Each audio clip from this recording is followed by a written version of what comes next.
Okay, guys, we are going to take another look at mechanical energy, and we're going to dig a little bit deeper than what your textbook goes. Most of this information you will not find in your textbook, so make sure that you guys take really good notes over this video. And just to review, there are lots of different types of energy.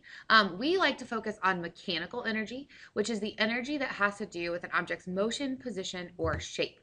And there are two parts to mechanical energy. There's a kinetic energy piece and there's a potential energy piece.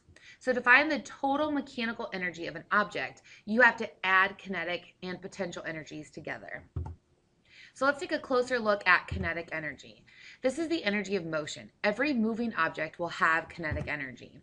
Kinetic energy can actually be calculated using the formula 1/2 times mass times velocity squared.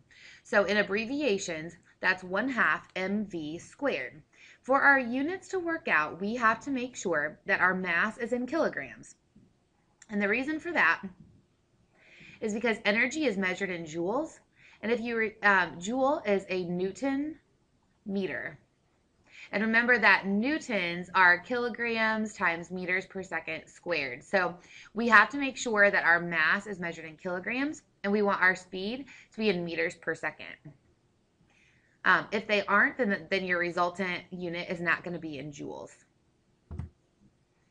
So if you notice this equation, the kinetic energy depends on two things. It depends on the mass of the object, and it depends on the speed of the object.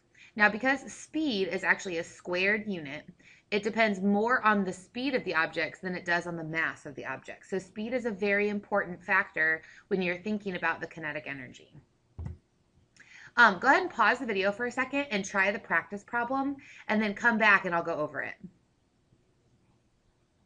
Okay, now that you've had a chance to practice using the equation, we have a 5-kilogram bowling ball that's rolling down the lane, and we want to find out how much kinetic energy there is. We know that our kinetic energy equation is 1/2 mv squared. Kilograms is the mass, and our velocity is 2 meters per second. But remember that that has to be squared. So when we take 1/2 times 5, we're going to have 2.5, and then this is going to be times 4.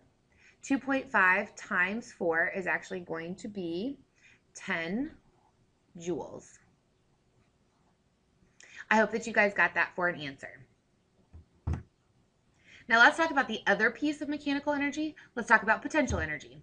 Potential energy is energy that is stored as a result of position or shape.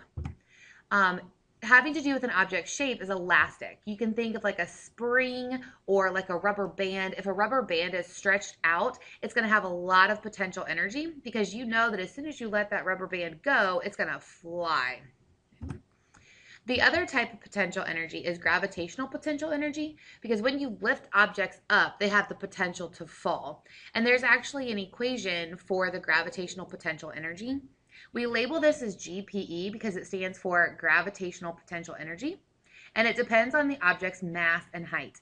And again, mass has to be in kilograms. Height has to be in meters.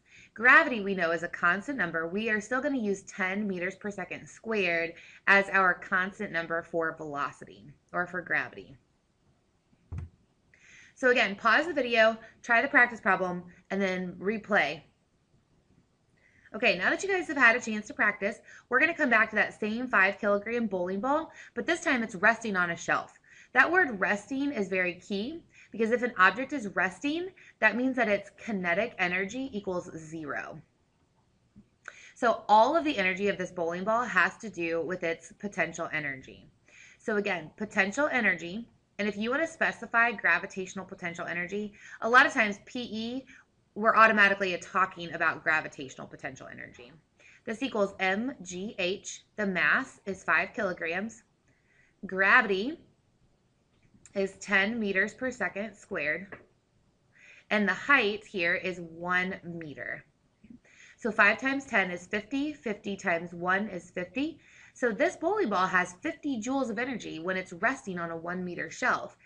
And so it has more energy resting here on the shelf than it does rolling down the lane.